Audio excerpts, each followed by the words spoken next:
Merci beaucoup Flore et on poursuit ce soir notre série d'entretiens avec les candidats à la présidence de la République et leur soutien. Je reçois ce soir Sandrine Charnoz. Bonsoir, vous êtes sa directrice de campagne pour Paris et donc l'une de ses porte-paroles. Une question d'actualité d'abord sur la situation en Guyane. On a entendu hier Benoît Hamon dire pour les Outre-mer il faut tout remettre à plat avec notamment un plan de 2,5 milliards d'euros. Vous dites quoi ce soir aux Guyanais ? On dit que l'on a conscience que la République doit permettre l'égalité partout et que certes il y a eu un rattrapage sous François Hollande avec des investissements mais ce n'est pas suffisant. Ils doivent pouvoir avoir des infrastructures, des écoles, des centres de santé comme nous les avons sur la métropole.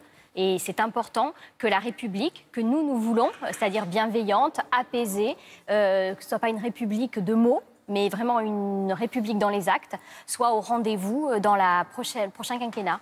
Et c'est un engagement fort de Benoît Hamon. Alors, dernier sondage IFOP en date, Benoît Hamon est crédité de 10,5% d'intention de vote. Vous allez me dire évidemment que vous ne prêtez pas attention au sondage. En tout cas, on a l'impression qu'en ce moment, Benoît Hamon peine à déclencher une dynamique. C'est votre constat aussi ? Alors, pas sur le terrain. Pour être honnête, les sites Benoît Hamon continuent à avoir des recrues. Nous avons des militants qui nous rejoignent chaque jour, des sympathisants qui nous rejoignent chaque jour. Donc sur le terrain, on ne peut pas dire qu'on ait un sentiment de diminution de l'investissement. Après, les sondages restent les sondages et ça veut dire pour nous qu'il faut que l'on reprenne les porte-à-porte, les marchés, les opérations militantes pour faire connaître nos idées. On sort d'une période très compliquée avec des affaires. Ce qui est le plus frappant, c'est le nombre de Françaises et de Français qui ne sont pas encore arrêtés sur leur choix. D'habitude, dans la présidentielle... On dit qu'il y en aurait 1 sur 2. 1 sur 2, tout à fait. Des gens qui hésitent en conscience, qui sont un peu dégoûtés par la séquence. Ils nous disent qu'ils sont dégoûtés par les affaires, par l'argent, mais ils sont aussi dégoûtés par les gens de la politique qui ne tiennent pas leurs paroles. Ça, ils nous le disent sur le terrain. Et c'est vrai que c'est à nous maintenant d'aller leur démontrer que on peut gagner et que l'on ait le vote utile pour qu'ils changent demain leur vie et qu'ils reprennent la main sur les décisions politiques. Alors le grand objectif de Benoît Hamon, juste après sa victoire dans la primaire de la gauche, c'était le rassemblement. Franchement, ça ne marche pas terrible en ce moment. Alors Benoît Hamon a toujours souhaité rassembler l'ensemble des bonnes volontés, l'ensemble des Françaises, des Français, la société civile. Et ça, on peut dire que c'est une vraie réussite. Il a réussi à rentrer dans l'équipe de campagne des citoyens. Voilà, Thomas Piketty, Julia Cagé, Sandra Laugier qui anime le Forum des idées. Ça, c'est une belle réussite. Il a réussi à rassembler les socialistes qui souhaitaient être rassemblés. Voilà, c'est aussi simple que ça. Mais il a toujours été très clair. J'ai gagné sur une orientation, je ne trahirai pas ma parole parce que pour nous, il est important que les femmes et les hommes politiques reprennent date avec les Français pour lutter contre les extrêmes, pour lutter contre l'abstention. Il faut qu'on tienne parole. Il a gagné sur une orientation, on l'a enrichi, on a bougé certaines choses, mais on n'a jamais changé d'orientation. Alors Benoît Hamon était l'invité du 20h de France 2 hier. Extrait, et on en parle juste après. Incontestablement, depuis quelques semaines, s'organisent des ralliements à Emmanuel Macron qui consistent à me planter un couteau dans le dos. Alors, planter un couteau dans le dos. Bertrand Delanoë, Jean-Yves Le Drian, des ténors du PS qui choisissent Emmanuel Macron, c'est un camouflet quand même ça pour Benoît Hamon. Comment vous le vivez, vous ? Alors nous, on le vit comme une trahison, mais surtout une trahison par rapport à ce que nous voulons incarner en politique demain. Voilà, nous voulons retrouver la confiance des Françaises, des Français et tenir sa parole. C'est important. Manuel Valls, il trahit plus les électeurs de la primaire de la gauche que Benoît Hamon, là, dans la séquence. Quand on s'est engagé, quand on a signé un papier, on va jusqu'au bout. Et en tout cas, Benoît Hamon est très clair. Nous aurions soutenu le candidat qui aurait été issu des primaires si ça n'avait pas été Benoît Hamon. Mais est-ce que Benoît Hamon lui-même n'a pas planté un couteau dans le dos de François Hollande quand il a quitté le gouvernement ? Alors, c'est toujours cette logique d'être honnête par rapport à ses électeurs. Quand il a choisi d'émettre une position différente de François Hollande et de Manuel Valls, c'était toujours en accord avec ce qu'il avait dit devant les électeurs.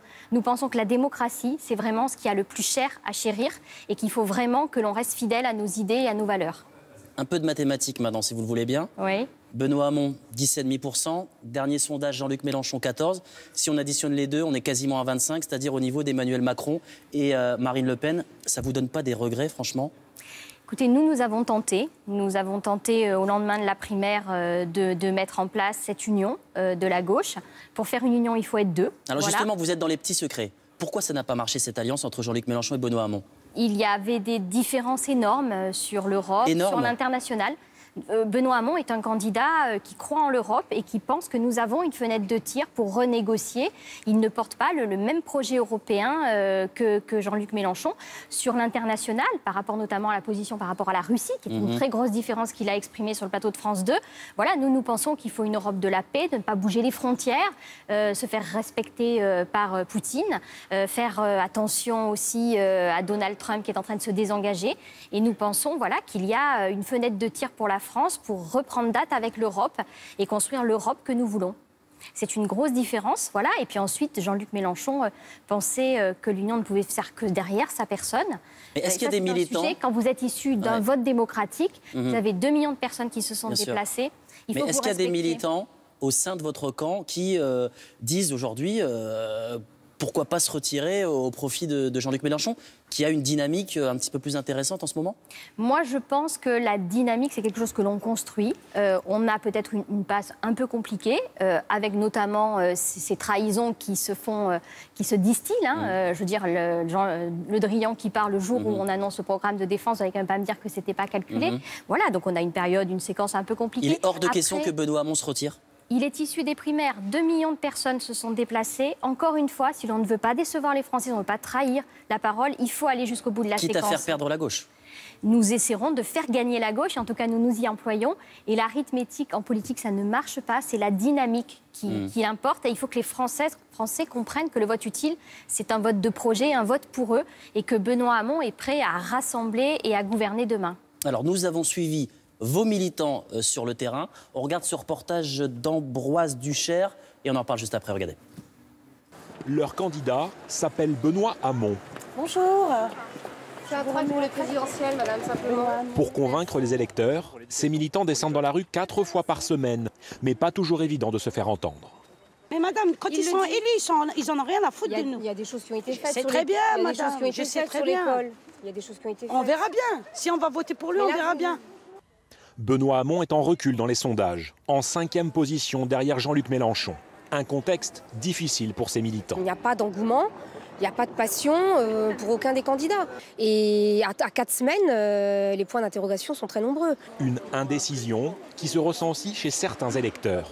Le candidat socialiste peine à rassembler. J'ai vraiment du mal à me décider, quoi. Mais on verra. La nuit porte conseil, comme on dit. Donc peut-être que demain, je changerai d'avis. Le soutien du ministre de la Défense, Jean-Yves Le Drian, à Emmanuel Macron passe mal. J'aurais préféré que tous les soutiens, en tout cas tous les élus du Parti socialiste se rangent, fassent preuve de loyauté et décident de suivre le candidat désigné. Puisqu'ils avaient validé la charte des primaires. Face aux divisions internes, les sympathisants du Parti socialiste restent fatalistes. Il est tellement éclaté qu'on se demande qu'est-ce qu'il est aujourd'hui. Et Hamon essaye de redonner un peu du sens au socialisme. C'est ce qu'il sauve. Pour des partis, je suis désolée, ils devraient se soutenir, ils se tirent dans les pattes. Alors, qui c'est que vous voulez qu'on soutienne? Les militants de Benoît Hamon, eux, veulent y croire. Ils continueront de faire campagne jusqu'au bout. On voit bien que sur le terrain, les électeurs sont déboussolés. Il y a une fracture au sein du Parti socialiste. Votre cible aujourd'hui, ce sont les indécis, les potentiels abstentionnistes? Oui, tout à fait. Nous travaillons par bureau de vote, là où on sent que l'abstention progresse. Et nous essayons de discuter et de trouver les moyens de discuter avec tous ceux qui se posent des questions. On multiplie les formes de militantisme. Le porte-à-porte est quelque chose de très fort qui nous arrive des États-Unis. C'est Barack Obama qui avait lancé ça. C'est quelque chose qui nous permet d'aller à la rencontre des gens. Là, on leur donne le projet. Et on les écoute et on répond à leurs questions. Et si on arrive, on les invite à des événements thématiques, des cafés, des moments pour discuter. Oui, on cherche à les convaincre et surtout à les amener sur le terrain des idées. Vous avez vu qu'il y a beaucoup de colère par rapport à ces cadres, ces élus du PS qui ne suivent pas dans le reportage. Et puis les électeurs se posent la question de la parole donnée. À partir du moment où on ne respecte pas sa parole dans le cadre des primaires, c'est à nous de démontrer que demain, nous serons au rendez-vous et que c'est peut-être une nouvelle génération qu'il faut promouvoir. Une génération qui n'est peut-être pas au pouvoir depuis 20 ans et qui ne pense pas que la politique, c'est un métier. Alors, un certain nombre d'électeurs trouvent Benoît Hamon sympathique, mais un certain nombre d'entre eux pensent qu'il n'a pas la stature d'un homme d'État. Vous leur dites quoi ce soir? Moi, je trouve que sur la dernière séquence, justement, il a une stature d'homme d'État. Quand vous parlez d'Europe, quand vous parlez d'international, c'est là que l'on voit demain le chef d'État qu'il sera. Et moi, j'ai trouvé que sur la dernière séquence, c'est cette partie-là... Il avait gagné en épaisseur politique. Voilà, c'est cette partie-là qu'il a réussi, y compris au débat télévisé où ils étaient sur le plateau de TF1. C'est sur cet aspect-là et sur cette partie-là qu'il a été vraiment qu'il a été meilleur que les autres. Et moi, j'ai vu un homme d'État dans lequel on pourrait avoir confiance pour vivre dans un monde de paix, un monde apaisé, tout en étant extrêmement lucide sur les dangers qui nous guettent et sur les décisions qu'il devra prendre. Rapidement, il nous reste 30 secondes justement pour travailler sa stature internationale. Benoît Hamon va rencontrer Angela Merkel demain. Oui. Pour lui dire quoi? Pour lui présenter son projet européen. Il pense que nous repartirons en Europe et que les Allemands y ont intérêt aussi.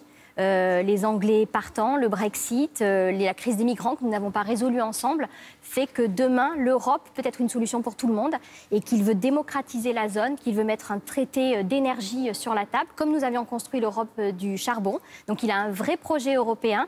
Il est, contrairement à d'autres candidats, absolument pas dans le rapport de force, mais bien dans la discussion avec des propositions concrètes. Et il pense que c'est le moment pour que l'Europe renoue avec ses promesses. Merci beaucoup d'avoir accepté l'invitation de France Info. On évoquait la situation en Guyane tout à l'heure. On y revient avec notre séquence Outre-mer Express. Regardez.